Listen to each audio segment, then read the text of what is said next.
Great. Well, good morning, everyone. And it's a real pleasure to follow after Karina's fantastic talk this morning to kick us off. I'm Mathew Lawrence. As mentioned, I'm the founder and director of a UK-based think tank called Commonwealth. And today I want to talk about owning the future and how by reimagining property, we can begin to refound the foundational. So in particular, I want to talk about sort of three things. How is the foundational economy actually owned? What are the particular property arrangements, the particular bundle of property rights that own, shape, and govern the infrastructures, the relationships of the foundational economy? What is the dominant, and I'd argue the socially antagonistic form of ownership that reveals? Second, Britain in some ways over the last few years has not had a great relationship with its European partners, but in some ways I think what we can be a great partner in is showing exactly what not to do. So we strive to show exactly how not to try and develop social infrastructures. And so the second thing which I really want to focus on is looking at work we've done over the last 18 months or so, looking at the unique experiment that Britain has undertaken, which is the scale and severity of the privatization of the foundational economy and how that links to the chronic crisis of unlivability that Britain has been experiencing for quite a while now. And then finally, because I work in think tank, we have to come up with solutions. So I want to end with thinking about how we can common the foundations. What are the agendas, the coalitions, the inspirations for democratic control of production and provision of life's essentials? So just to sort of very briefly give a sense of what Commonwealth is, because I don't expect many of you to necessarily know what a UK-based think tank does. But as mentioned, so we analyze ownership models. So much of the evidence that we're looking at comes from our analysis of two data sets, Refinitiv and Preqin, which is a sort of private equity-based financial database. And through getting under the sort of bonnet of capitalist ownership models, we then seek to argue for and design alternative ownership models for a just and sustainable society. And I think the key really is not just about redistribution of the present, but reimagination of the future. How can we actually re-articulate, reimagine property relations rather than redistribute the present? And I think through that, there are three pillars that I want to kind of repeatedly stress throughout, which is this idea of democratization, decommodification, and decarbonization. So just to briefly sort of lay the foundations, shared foundations for the foundational economy, this is very much building on the work of many people in this room and beyond around the foundational economy as the shared material and social, and I think increasingly digital infrastructures of everyday life that provide the goods and services that we all depend upon and which we need to access to live and thrive. And by its nature, it's therefore collective in design, in how it's funded and how it's accessed and how we participate, produce, deliver, and consume the goods and services of the foundational economy. And through that collectivity, there's, I think, systemic potential. And I think it's worth also stressing, I think, the non-tradable character of much of the foundational economy shields it to a degree from some of the sort of economic pressures that tradable sectors face. And therefore, I think there's actually more political autonomy. There's more opportunity to reimagine, to experiment. I think that's worth coming back to. And I think the foundational economy really stresses the sort of economy's social construction. And through its focus on nurturing and welfare and through public and not-for-profit provision, it sets out an alternative to the present that I think is really inspiring for think tanks and people in our space. So how does that relate to sort of the sort of politics of ownership? Well, I think what we've clearly seen, and this is really focused in the UK, but I think in some ways relevant to other experiences, we've seen cracks in the foundation emerge. Erosion by a combination of austerity, outsourcing, privatization, financialization. We know this is a long and baleful list. Fundamental to this erosion has been a reliance and a continuing reliance on market coordination and market-based entitlements, premised on a combination of private investment, market-based governance, and private profitability to guide the delivery of foundational goods and services.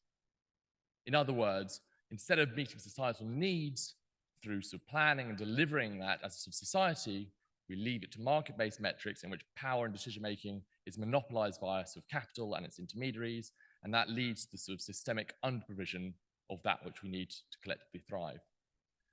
And the results, again, this conference has really sort of sketched in fantastic detail some of the sort of stresses that produces, the squeeze on residual incomes, the stretching of provision, the magnification and multiplication of insecurities.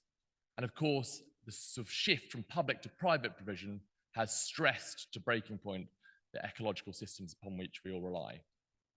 And that erosion in turn, I think, stresses, magnifies, and reproduces the existing gendered, classed, and racialized inequalities and oppressions that intersect and are reproduced every day.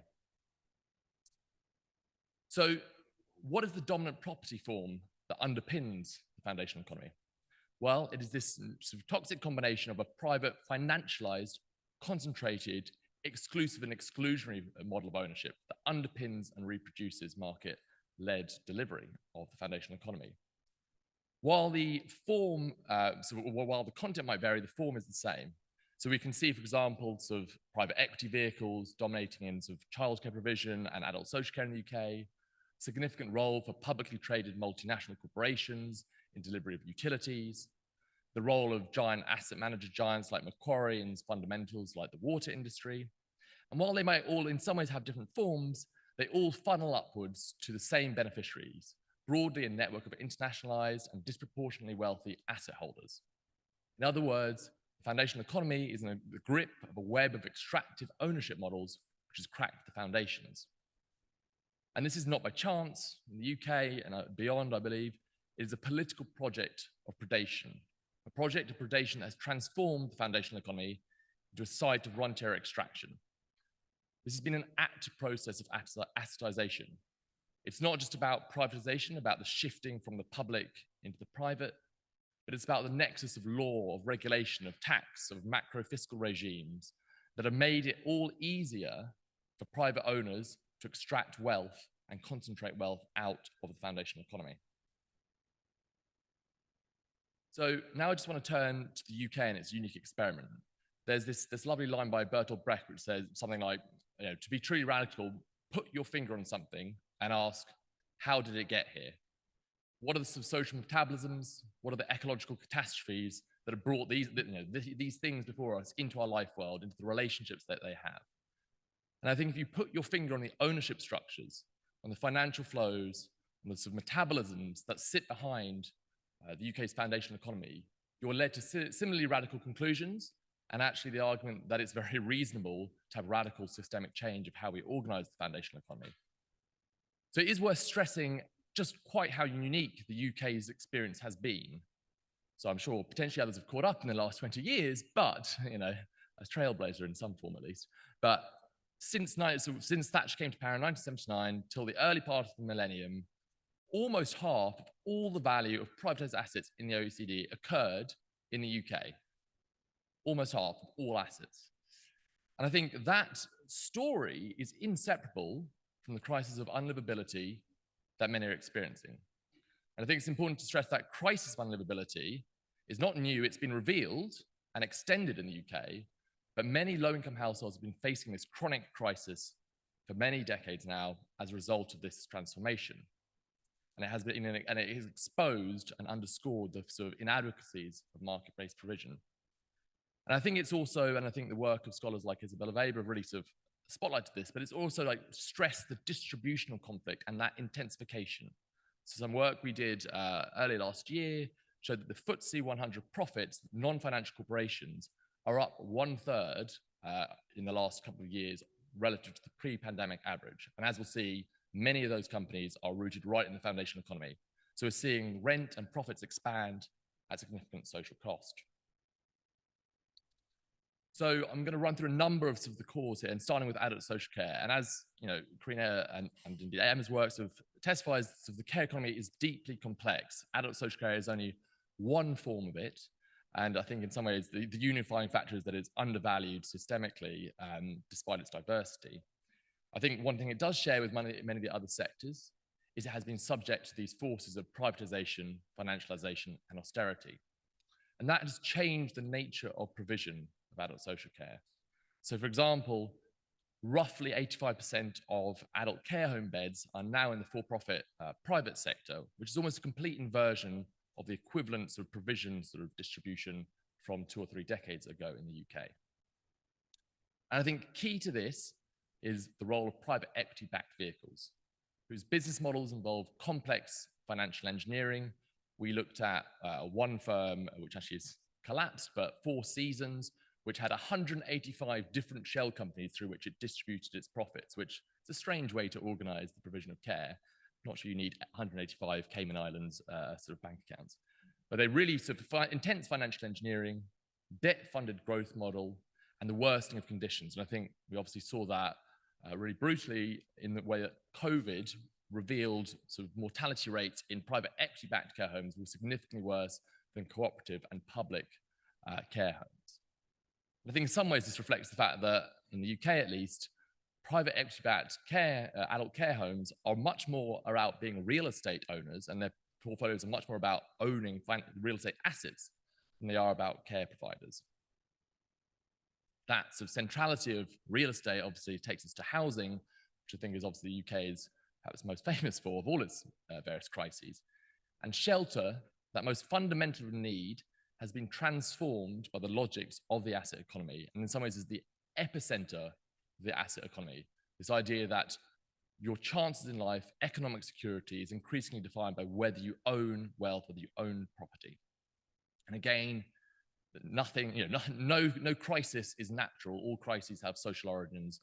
And so we can see that this multiplying and multidimensional crisis in the UK around housing needs is the result of a 40-year project.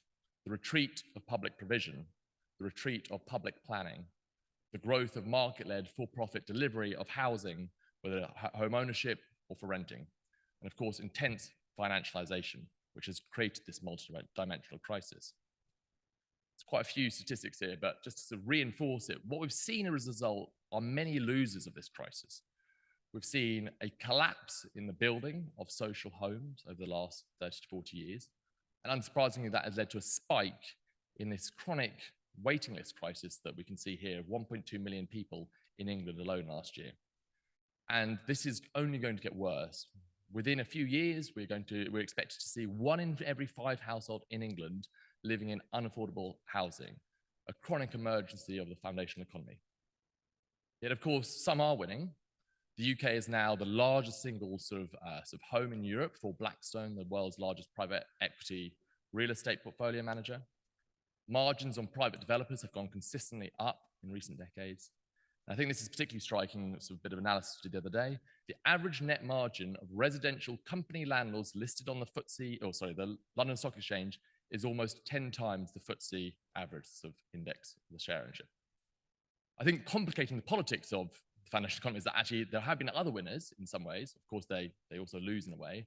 But of course, many homeowners or people with mortgages have seen the value of their properties go up significantly. And I think that complicates the political coalitions we need to build. Energy again. The energetic basis of any society fundamentally shapes the social relationships, the economics of structures built on top of it. It is the foundational input of any society. And in the UK, energy is organized by a double extraction.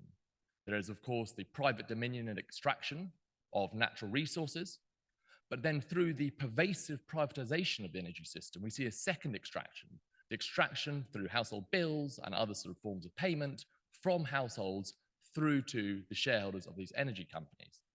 And in fact, the privatization is more pervasive than anywhere else. Not one single element of the energy system in the UK remains in public ownership. So if you look at the grid, suppliers, generators, distribution networks, in fact, probably the city of Vienna, let's take a real world example, the city of Munich owns more of the UK's offshore wind than the British public in terms of public ownership. The little stat which is there. And it's really sort of extraordinary the scale of the sell-off. And it's created this rentier's paradise for fossil capital. BP and Shell, for example, have distributed £176 billion to their shareholders in the last decade. And obviously they'll be making these record profits in the last year off exactly this crisis in energy provision in the foundational economy. What have they done with that? Well, we found that BP in 2022, for every £1 it invested in low carbon generation, it distributed £13 to its shareholders and invested £8 to £9 in further fossil fuel generation. This is a sort of existential threat to humanity, the sort of nature of ownership and governance of these companies. National Grid, the sort of company responsible for rolling out our energy infrastructure, despite it's national, it's in fact privatized, it's sort of owned by sort of a variety of investors. It has distributed almost 30 billion since 2003, despite chronic waiting lists to connect renewables because of that underinvestment. So the ordinary people's bills are going up because this company is distributing as its focus, distributing income to shareholders over investing in social needs. And network operators, the sort of final mile in the system, have amongst the very highest margins in the economy. You can have a sense here that sort of the blue lines are sort of elements, infrastructures that are in some ways related to the foundational economy. So you can see sort of the top three relate to shelter and the energy system. The fourth, private equity, many of which is in the sort of care sector. I think you can argue increasingly that to live, to access life's essentials, you need search engines. So I think you can sort of bracket that in there. And of course, wind power, despite being green capital, still is capital in a form of seeking to expand and accumulate. And I guess if you think that whiskey is a foundational good, then the whiskey sort of industry as well might count there at the bottom with its margins. What about mobility? The ability to move, sort of the ability to sort of connect. So this chart is from the FT the other day, Financial Times. So it's concentrated on the right because I think we don't want to look to the US, which is the blue dots, as any model for the foundational economy.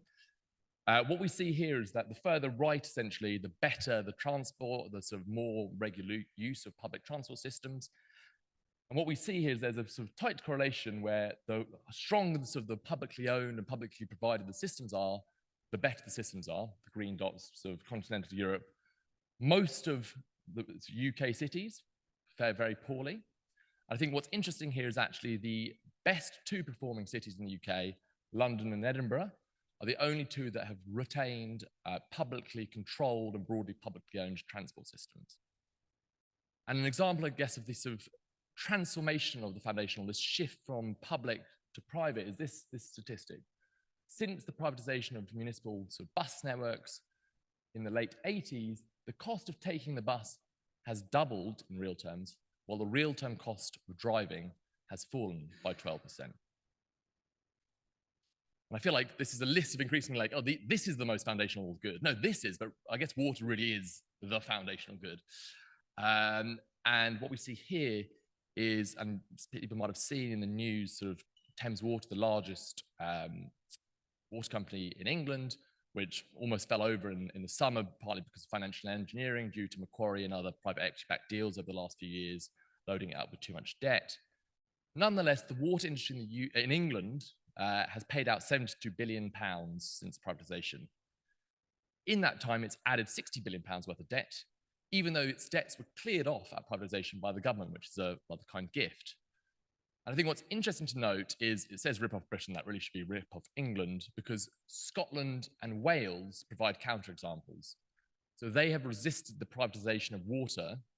They have, sort of, to a degree, not-for-profit or public provisioning systems in Wales and Scotland, and almost all metrics on sort of investment, on service delivery, on costs, they perform much better than the sort of largest nation within the United Kingdom, England. So, a fairly dismal picture. Wherever we see private ownership, market coordination dominating the organization and provision of the financial economy, we see the same pattern in England or the UK.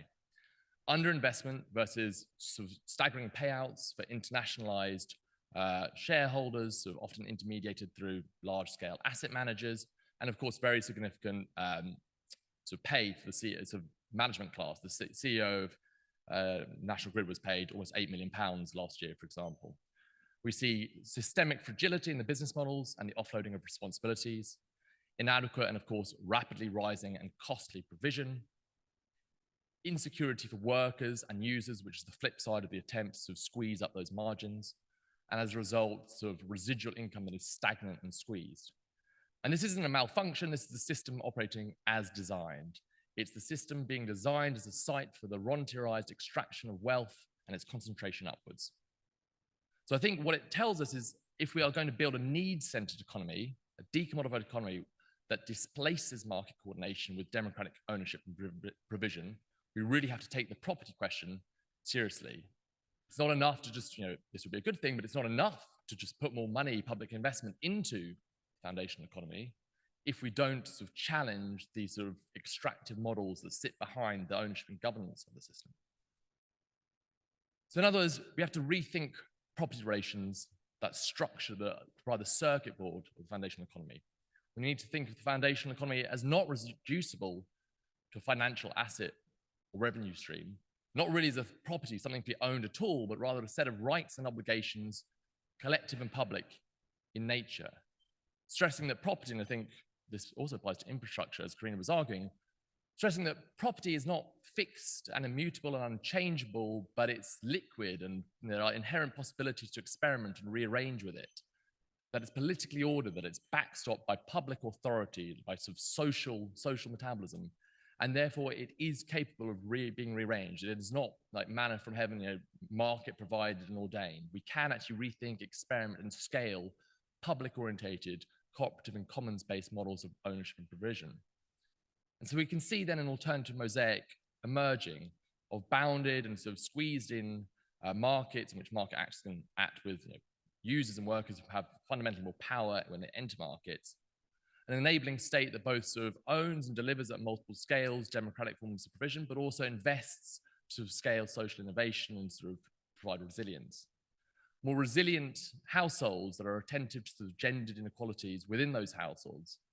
A revived commons, both sort of whether that's land, data, a whole sort of set of things that we should think about commoning and strengthening. And I think that alternative mosaic takes us back to the idea of decommodification, democratization, and decarbonization. So what is a livability agenda, an agenda focused on needs over sort of growth and accumulation? These are a smattering and sort of very happy to unpick them all.